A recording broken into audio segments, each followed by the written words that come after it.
Hello, and welcome to the Sisters of the Shire podcast. I'm Abby. And I'm Ashley. And our podcast is all about talking about our love of Tolkien stories and maybe introducing or helping you through some that you might have missed. This season, we are covering the Unfinished Tales, Tolkien's extended versions / alternate universe / deleted scenes of a lot of the stories from the Silmarillion, plus some bonus content that didn't quite work with the Silmarillion narrative flow. So, whether you've read every book cover to cover, or you're just here because you were curious about Tolkien's other works or had a hard time reading them, all are welcome. Now let's dive into the Unfinished Tales. Let's go! Woo! Literally dive because we're in Númenor. I was just gonna say that. I literally was just like, it's ocean themed, guys. We're gonna dive.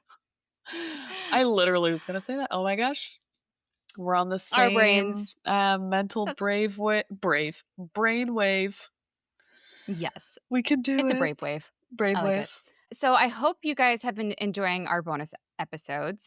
We appreciated the ability and time to talk about all of the things, our fan expoing and our experiences during the 25th anniversary, and talking to our girl Caitlin about her awesome book that's coming out in like how many 11 more days. I know I'm so excited for her. That's crazy. I need to get my pre-order in. I need to pre-order it. She's mentioned that pre-orders are very important for like publishers to see, hey, there's a want and need for this book. So yes, pre-orders are important. But if you can't pre-order, ordering it when it comes out is great also.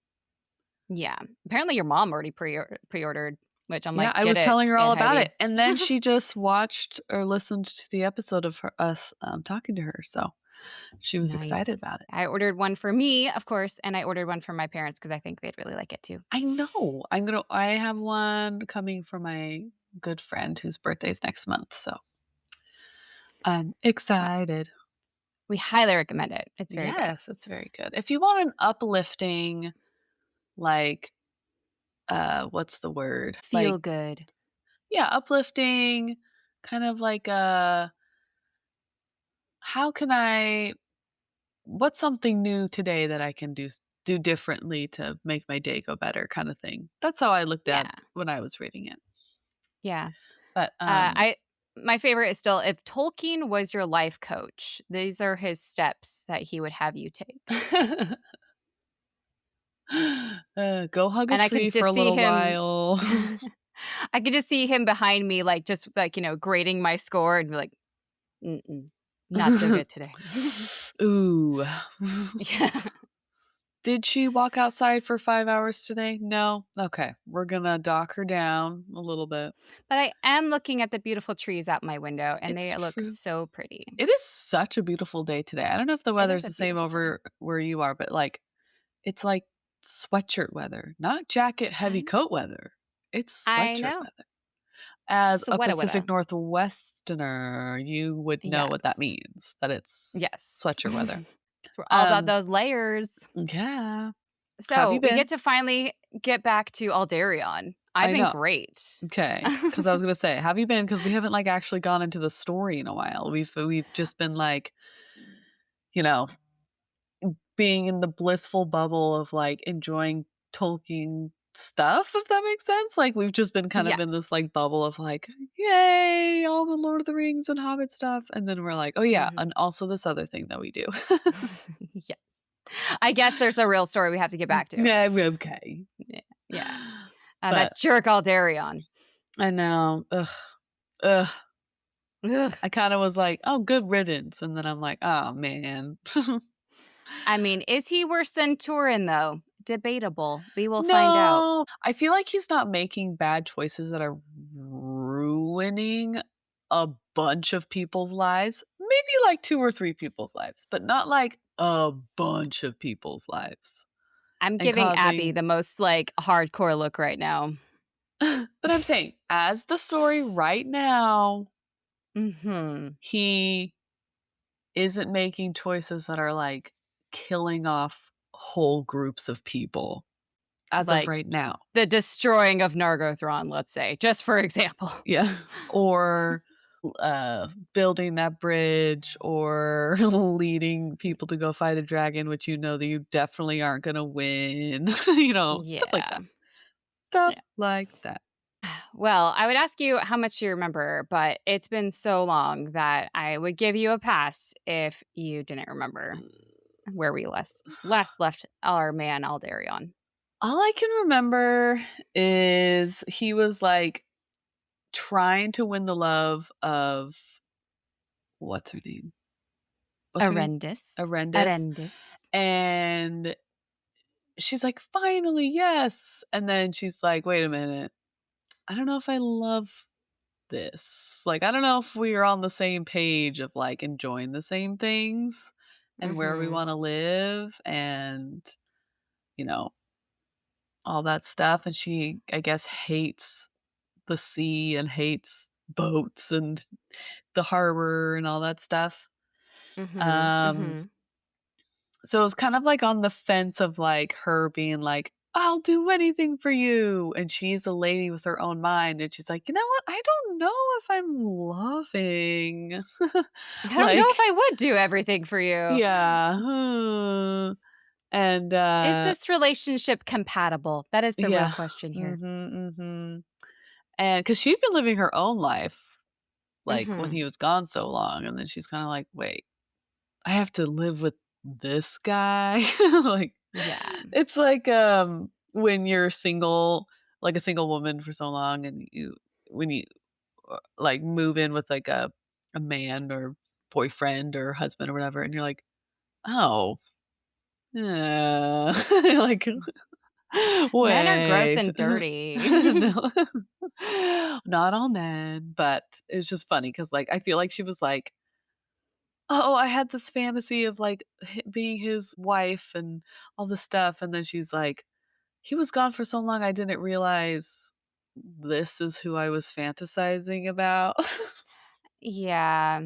'Cause it's not So, like I mean, I just wanna be clear, like, it's not like she was, like, happy in her old life while he was gone, she was still pining over him, but yes, I do wonder if there is a bit of, idealization happening there. mhm, Uh-huh. mhm, Mhm. Make him bigger in your head or more, yeah. amazing. She's like, oh, this is kind of a letdown, actually. Yeah. Um, so, yeah, that's actually pretty spot on. Um so he was gone forever.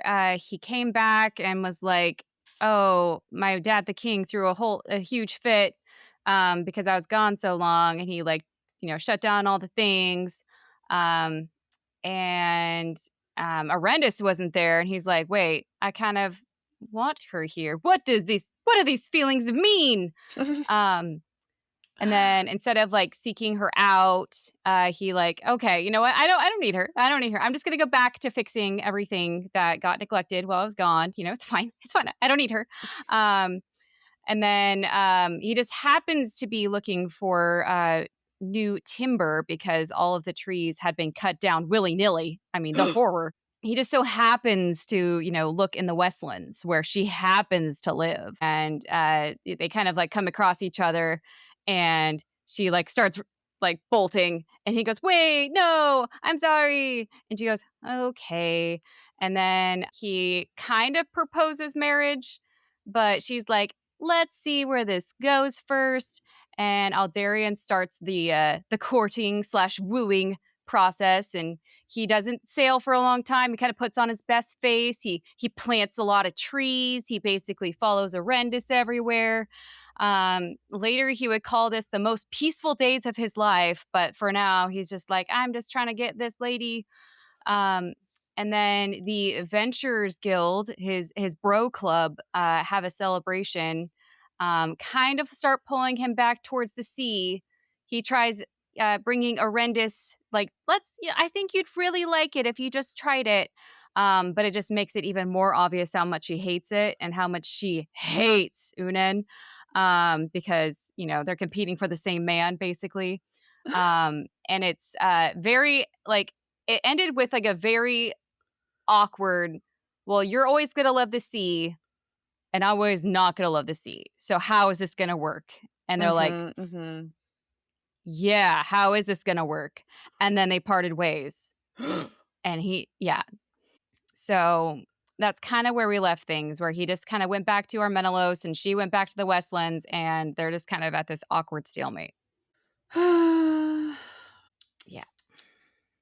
Yeah. I feel sad for her because, like, she's waited so long for this, you know? And then she's like, oh no, I've talked it up so much in my head and it's not what I always dreamed it was going to be. I just feel sad for her a little bit. Yeah, I feel there's I don't want to give anything away, but it's going to be hard finding a compromise, let's just say. So, with Aldarion and Erendis at this awkward stalemate, it is time for the mothers to intervene. Again, very reminiscent of Pride and Prejudice or any Jane Austen moment here. So, Mama Númenor, which is Erendis' mom, tells Mama Almerion, the queen, Aldarion's mom, of their conversation, because Erendis did have this kind of heart-to-heart with Númenor about, like, you know, I can't be with this guy because he just wants the sea, and she's like, well, you know, every man has to have a hobby or they're not, you know, they're gonna be a good man or something, and then they're like, well, I don't know what to do about that. And so Mama Númenor has to explain to Almerion why they're at this weird impasse. So Mama Almerion takes matters into her own hands, very Mrs. Bennet. And she knows that if Aldarion is left alone too much longer, he will just go out to the sea again. And she's like, I can't have that. We've made so much progress. We're so close. She's a cruel temptress, that sea. Yeah. She'll take my boy again. Yes. And if he goes out, you know, Erendis most likely will be done with him. Like, this will be like the last straw. So we can't stop this momentum, guys. So she sends for Erendis to come to Armenelos. And with Mama Númenor practically shoving her out of the door, and with her own heart kind of missing Aldarion as well, she heads to Armenelos. Now, I would love to know what this conversation looked like, what they said to each other. If it was just, hi, I missed you so much, and then, you know, whatever. But somehow they become reconciled. Okay. They kissed and made up a little bit? Yeah, but I mean, again, no conversation is mentioned. Like, we don't have any details. We just know that they reconciled. I don't know how, since nothing has really changed. Like, yeah. Do you still love the sea? You still hate the sea? That's fine. We're good. Like, yeah. Wait a minute. He brought her another diamond. Just you wait on that one. Okay, so their reconciliation goes into the spring of that year. And if you remember, springtime in Númenor means the celebration of the Eru Kairame, which is their, like, spring prayer to Eru.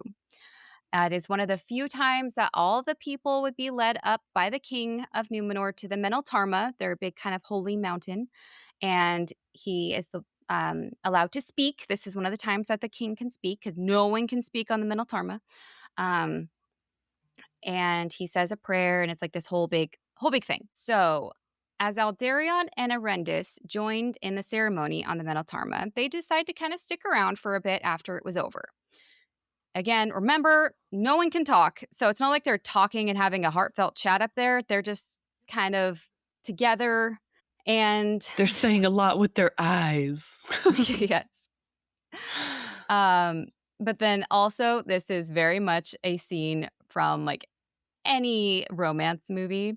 They, quote, looked out, seeing all the Isle of Westerness laid green beneath them in the spring, and they saw the glimmer of light in the west, whereaway was Avalone, that city on the island of Tolus Erisea that the elves inhabited just off the shores of Valinor, if you remember. And the shadows in the east upon the great sea, and the metal, the sky, was blue above them.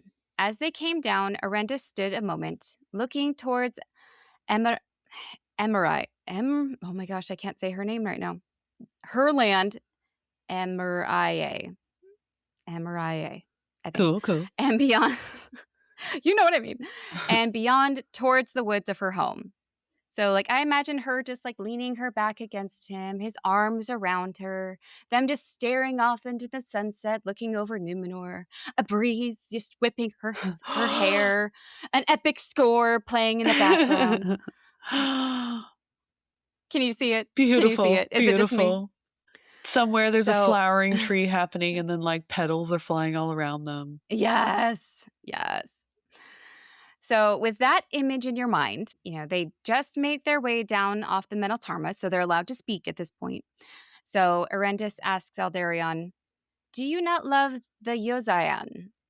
Apparently, Yozayan is the Anduniac word for land of gift, so referring to Númenor. I don't know why she just Why couldn't are say. there more words for this place? Yeah, I'll go back. I'll get to that later, but later, like in a few episodes. But yeah. So Aldarion responds, quote, "I love it indeed, though I think that you doubt it, for I think also of what it may be in time to come, and the hope and splendor of its people, and I believe that a gift should not lie idle and hoard." So interesting to think that this man who, at least to me, seems to kind of only live in the moment, just kind of spontaneous, kind of impulsive with not much thought of, future consequences, that he's like, I think about Numenor and what it could be in the future. Like, really? Do you know? Because you don't seem to stick around long enough to actually see it happening, Yeah. so... But also interesting, I believe that a gift should not lie idle and hoard. So is he meaning that like the gift of Numenor should be shared with others, maybe? Like they should be opening their gates? Or I'm not sure what he means by that. Hmm. So Maybe he's like, something to think about. maybe we should be a governing people and it doesn't all have to rely on me as a king and then I can share it with everyone. Maybe. That's actually share the load. So Erendis has a reply here that shows actually, in my opinion, very great wisdom for a mortal. She says, quote, "Such gifts as come from the Valar, and through them the One, who is Eru Iluvatar, are to be loved for themselves now and in all nows. We cannot dwell in the time that is to come, lest we lose our now for a phantom of our own design." That's okay. Okay, Right? Rendis. Right? Live in the now, man. Live in the now. Don't get lost in the ideas of a life that could be, You have to take very care of the life that's wise. happening right now. Yeah. Very wise and great perspective for a mortal because, yeah, they have to live in the now because based on everyone else's lifespans, that's all they got. Now, I don't know if she was going for an object lesson here to make a point, or if she is just trying to change the conversation to get him to kind of man up and make his intentions known, as she holds up the diamond he gave to her and says, quote, "Would you have me trade this to buy me other goods that I desire?" What does that mean? So, like I Wait, said, like what? I've read this multiple times, and the first time I was like, is she trying to like give an example for this like gifts not being used well or something that Aldarion was kind of hinting at? But also, if you think of it on this the perspective of like this was a gift, as in like maybe a romantic gift, like are we, is this gift still mean something, or should I trade it in to buy something else, because I don't see this as a romantic gift anymore, maybe, or something. Yeah. Huh. So again, this part is a little confusing to me because Aldarion's response doesn't really give you an answer either. He says, quote, "No, but you do not lock it in hoard. Yet I think you set it too high, for it is dimmed by the light of your eyes." Oh. So What a somewhere we've strayed line. into Aldarion putting the moves on Erendis. Because with that epic line, he kisses her on the eyes. Kind of cute, but kind of weird. My And eyes. this is where Erendis just gives in. Quote, "In that moment, she put aside fear and accepted him, and their troth was plighted upon the steep path of the Tarma." Oh. Wait a minute. Were they talking on that mountain? Are they not supposed to be talking on that mountain? This was below. They were, like, not on the summit. They were, like, below. Okay. Yeah. Okay. You know, this didn't really go how I thought it was gonna go, though, but, sometimes Erendis can be so rational and so strong, and other times a mere kiss on the eyes, and she just all but gives it up, She's like, "No." Weak in the knees. Yes. So they are now essentially engaged, and the couple goes back to Armenelos as Aldarion finally gets to give Daddy Meneldor the news he has been waiting for such a long time. I, Give I me wish. grandchildren. Yes. Quote, and the king was rejoiced, and there was merrymaking in the city and in all the isle. Oh, cute. And there was much rejoicing. Yay. Yay.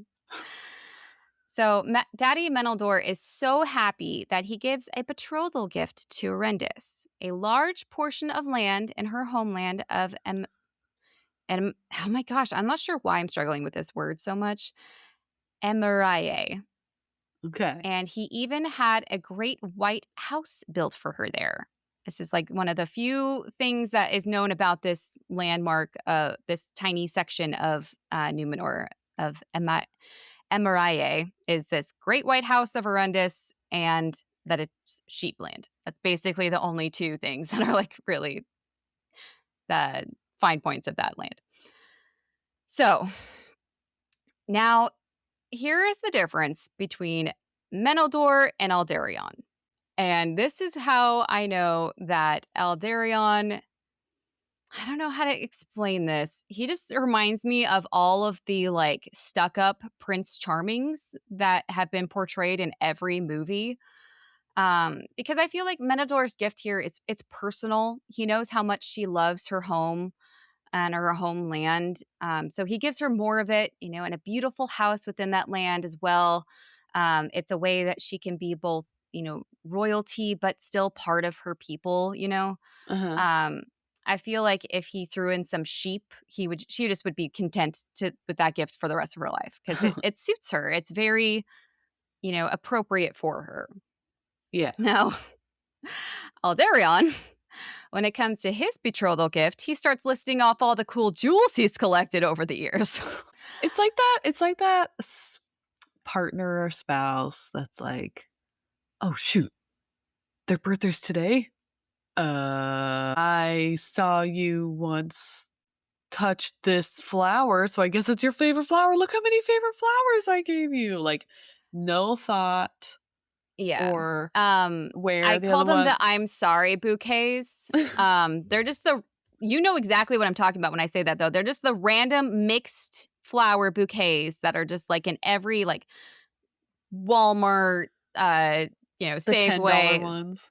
Yes. That is the I'm sorry bouquet. It has no thought, no preference. The girl, you don't need to know the girl's favorite color. You like flowers, right? You like flowers. I'm sorry. Yeah.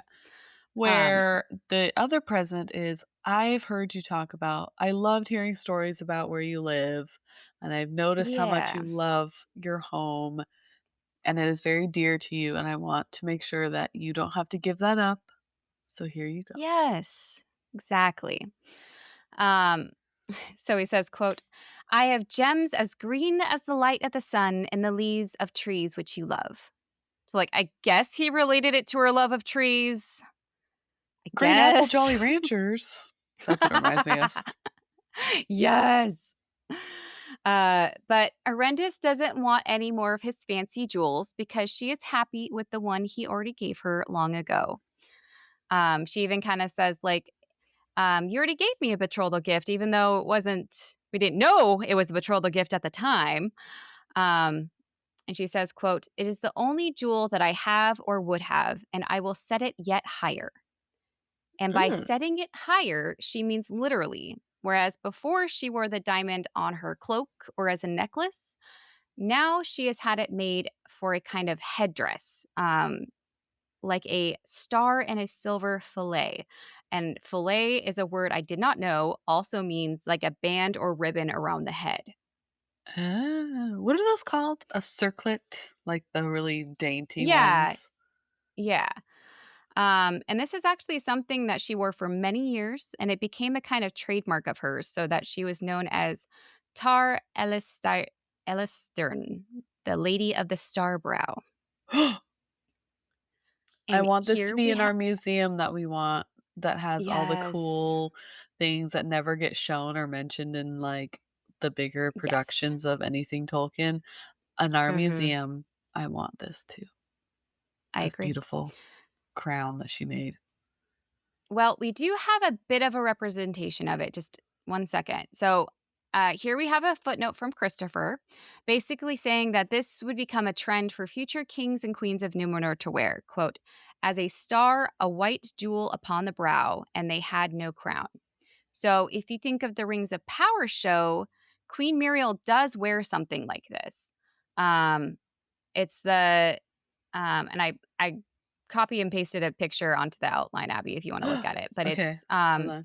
it's the kind of headdress that she wears, I wanna say in most of the first season, where it's got the, like, seaweed almost on the sides, and then it has this kind of band that goes across her forehead, and in the middle is a white gem that looks like a star, It's so pretty. right? But did you put that together until now? No, I did not put that together until no. now.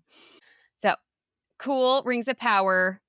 Good job sticking to the Númenor, details. yeah. Mhm. So, with Aldarion and Erendis finally engaged, quote, there was a time of peace and joy in all the isle, and it is recorded in ancient books that there was great fruitfulness in the golden summer of the year.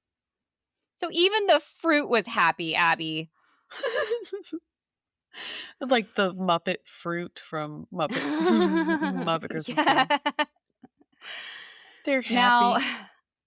with all of this happiness going around,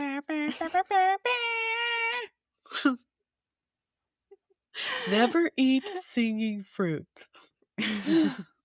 so, with all this happiness going around, there was at least one person who wasn't happy. Well, Ugh, let's make always a that a group bummer. of people. Oh, Or no. should I say a guild? Because with Aldarion courting Erendis and then becoming engaged, his bros hadn't gone voyaging in like forever.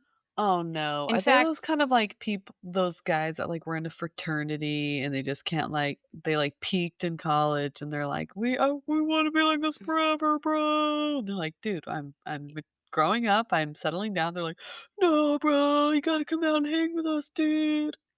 that's So, like that. exactly what I imagine. Okay. Yeah.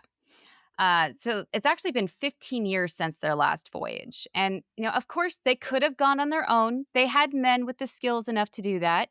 But, and it's funny that I didn't really realize this before. Aldarion was the main one sponsoring the voyages in the past. He's got that, Oh. Trust that fund royal money? money, trust fund money. Yeah. And, with his authority as the king's son, that has a fair bit of weight to it. Mhm. I imagine not just anyone can sail to Middle Earth and hang out with Gil-galad and Círdan. Be like, who are you? So they weren't going on a ton of voyages. This sea boy smells bad. He smells like the ocean. Get him out of Yeah. here. So not only were his bros in the guild being neglected by Aldarion, but also the trees he was supposed to be in charge of were being neglected as well. In all his woman troubles, Aldarion has been slacking, and now there is a timber shortage again on Númenor. Oh, come on, man. You had one job. I know. So the bros of the guild beg Aldarion to get back to at least managing the trees, because they probably know they can't compete with Erendis enough to get him, to go voyaging again.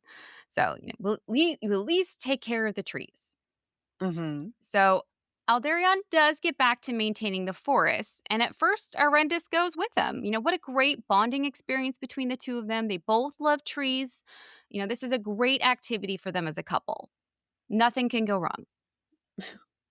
Uh-huh. But then, like, Aldarion has to, like, cut down trees occasionally. Ugh. And, Murder. quote, "She was saddened by the sight of trees felled in their prime, and afterwards hewn and sawn. Soon, therefore, Aldarion went alone, and they were less in company." So, Oh, that's kinda sad. She's like, I just "I imagine just her can't just handle like, it." yeah. Yeah. "Do you have to do that right here in front of me?" In front of me? She's covering, like, a But sapling's eyes, like, "Don't look." the horror. So, time spent apart isn't always the best thing, especially early in the relationship like this. And what other common interests do they have that they can do together? What's the nightlife like in Numenor? They don't have roller rinks. They don't have karaoke bars. What do the young people do for dates on Numenor? Because yeah, they're kind of lacking in ideas here. Hmm. Hmm. Yeah, there's not really. Do you want to go check out some architecture? Do you want to Yeah. go hike this mountain where we can't talk at the top? Yeah. Fishing? You wanna go Yeah. fishing? No, she doesn't like the water. Oh, They can dang ride it. horses. Yeah, Yeah. that's about it. Well, time has gone by since the big engagement announcement, and the people of Numenor are getting excited about the big wedding. Because apparently an engagement of more than 3 years was unheard of on Numenor. So it's getting close to that 3-year mark. So the wedding has to be any date now, right? And Um, so that's long. It's not a short. y- It's on the right. long side, not a, "Oh, you're Yeah. moving fast." It's a, "Come on, let's Yeah. pick up the pace." Okay. Yes. Well, I mean, it was already let's pick up the pace before they even got engaged. Like, Eldarion, move this along. So, like, you finally got the girl. What's taking so long? Yeah. So, one morning, Aldarion is riding to Erendis' family house in Emiria. I'm having the hardest time with that word today. And he is traveling by the haven of Andunier, and he's on the west side of the Numenor island. And he comes to the top of a great bluff that overlooks the sea. Quote, Okay. he turned and looked back over the sea. A west wind was blowing, as often at that season, beloved by those who had a mind to sail to Middle Earth, and white crested waves marched towards the shore. Uh-oh. Just Uh-oh. beautiful, beautiful. Siren song. Then suddenly, the sea longing took him as though a great hand had been laid on his throat, and his heart hammered, and his breath was stopped. He strove for the mastery, and at length turned his back and continued on his journey. Uh-oh. He That heard it just starting the to come call of the back. sea. Yes. Do you remember, So okay, I'll. in, Rings of Power when, like, Isildur Oh keeps looking yeah. at the ocean and it's like, "Isildur," and he's like, Well, it's not when he's looking at the ocean. or It's he's when he's looking at looking towards Middle towards Earth. Middle Earth, but yeah, it Yeah. was like, So "Hey, you wanna yes. come over here? We got snacks. It's pretty cool over here."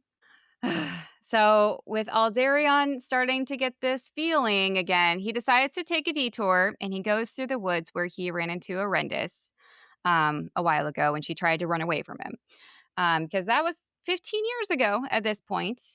And traveling through these woods and thinking back on that time with Erendis, quote, desire to see her face again hastened him so that he came to Beauregard's house, that's Erendis' father, before evening.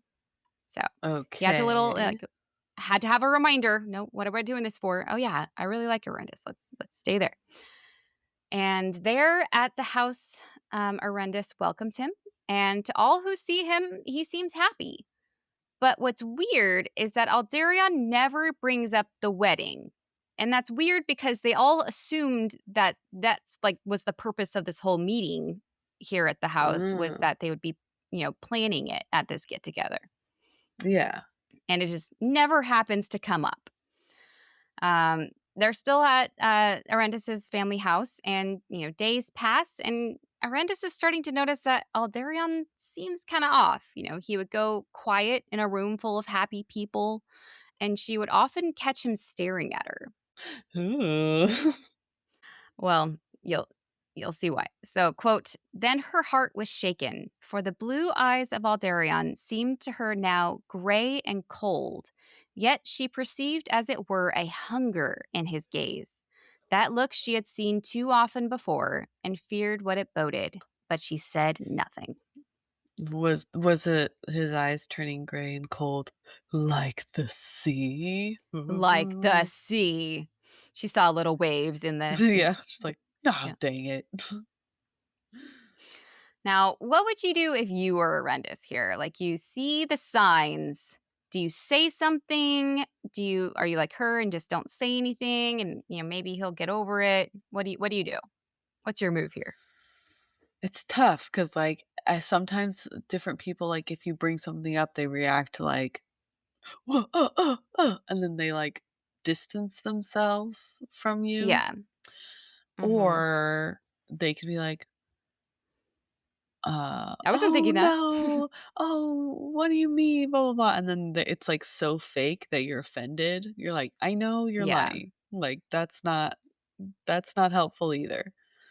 Yeah. Um, so I don't know, that's a tough call. Like, I honestly probably wouldn't say anything at first, but then, like, the first opportunity I had, like, alone with him in the right set of circumstances, I would have to bring it up. Just confront him and ask, what is going on? Is it her again? Has she called you? Yeah. Are you talking? Have you been texting? Let me see your phone. Yeah. Now, Arendis's mother, Mama Nunez, agreed with Arendis's decision of doing nothing, for she thought that, quote, words may open wounds. Yeah, that's what I said. But, like, okay, so I do get that point, but I would rather open wounds myself than leave them to fester and grow underneath the surface to practically, like, burst on their own. That's just me. Okay, okay. Now, Arendis and Aldarion eventually went back to Armenelos, and it seemed that the farther they rode away from the sea, the more happy Aldarion seemed. But, quote, still he said nothing to her of his trouble, for indeed he was at war within himself and irresolute. So he was like, "Okay, if I just don't look at it, if I try to Mm-hmm. get as far away as I can, and I only just stay with my lady, I think it'll be okay." And then he hears a Mm-hmm. wave crashing. He's like, Yeah. "Oh." Mm-hmm. Yeah. Ah, Exactly. he's got a real addiction to that salt water. He does. So that's actually where I'm going to leave you today. Oh, no. Now we're Yeah. on a literal cliffhanger of him looking out over the ocean. Oh, Yeah. no. Yeah. Well, thank you for joining us on this journey through Middle Earth, or Númenor in this case. Don't forget to follow us at Sisters of the Shire podcast on Instagram. A big thank you to our patrons, Dan, Kevin, Victoria, Avery, and Ryan. We Woo! really appreciate your support. If you'd like to support our podcast and become part of our fellowship, you can check us out on patreon.com/Sisters of the Shire podcast. Starting at just $3 a month, you can join as an elf friend of the Shire. $7 makes you a dwarf friend of the Shire, and $9 gets you in as one of our men or women friends of the Shire. Mm. If you are enjoying I love how you do that, like you haven't heard me say that, like, I don't know how many Ooh. times. You don't say! What? No way. If you're enjoying the podcast, but you can't contribute monetarily, we understand. Please just leave us a rating or review, or share us or add us on social media. That really helps us. Um, Or word of Abby, mouth. That works too. or word of mouth. You Yeah. just tell your friends about us, how cool we are and stuff. You could do Yeah. that. Yeah. And you wouldn't be We're big lying. fans of that. Can you believe there's another country out there that started What? listening to us? I know. What? I know. Okay. I get to guess the continent. Okay. I'm going to say South America. No. Dang it. Uh, I'm not even sure. I mean, I guess what this continent or this what would be Asia. considered in between Asia and Australia, actually. Oh. The new country is called New Caledonia. And it's like But isn't Caledonia nearby something to do with like Scotland? Ireland? Or Yeah, Ireland? that's what I thought too. Yeah. It's actually a French colony, funny enough, or it was at one point in time. But it's in the South Pacific. It's east of Australia and looks like it's nearby like New Zealand. It looks beautiful. So welcome, listener of New Caledonia. I would love to know the connection between the song Caledonia and Scotland and Ireland. Yeah, Scotland. It's Scotland. Country. Scotland? Yeah. Okay. So welcome. Other world news, just because we haven't done world news in forever, Denmark has beaten Norway into the top 10. So they are now Aren't number they like 10. Neighbors or whatever? Yes, they are. It is very much, I want like a Viking battle between you guys. The Philippines overtook Spain. France overtook Lebanon and Greece. Russia overtook Mexico. Albania overtook Kuwait and Taiwan. Republic of Lithuania and Bangladesh have been going through some kind of a binge together. I don't know how they're joining forces like this, but they like went up like Bangladesh went up like 8 places and Lithuania went up like 4 places. Dang. Hungary went up, and yeah, New Caledonia. New Caledonia sounds cool. Wait, I want to look at what it looks like. It's beautiful. It's very like, they've got some interesting looking trees though. I'm trying to figure out, is that a pine tree? They just like like a bunch of. Whenever anybody says that, why is there a pine tree in our living room? But when you see it, you'll know what I'm talking. It looks like a bunch of Grinch fingers are just like pushing through the ground and just like, they kind of look like a pipe cleaner.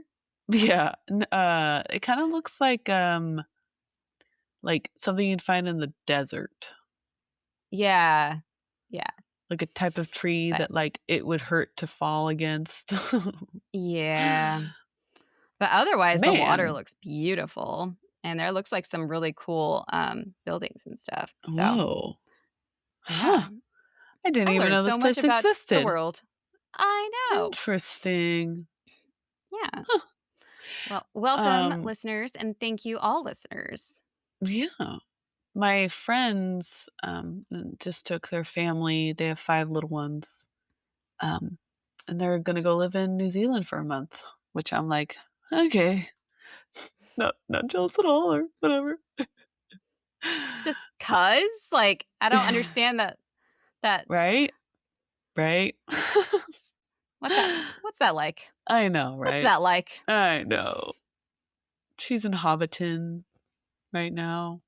But so thank you to all our new listeners. We are so happy that you have come to hang out with us from all over the world. Beautiful places like New Caledonia. And thank you, Ashley, for teaching me today. You're welcome. Until next time, I've been Ashley. And I've been Abby. And this has been the Sisters of the Shire podcast. And we are so glad you're here. And we hope you can join us next time. Bye.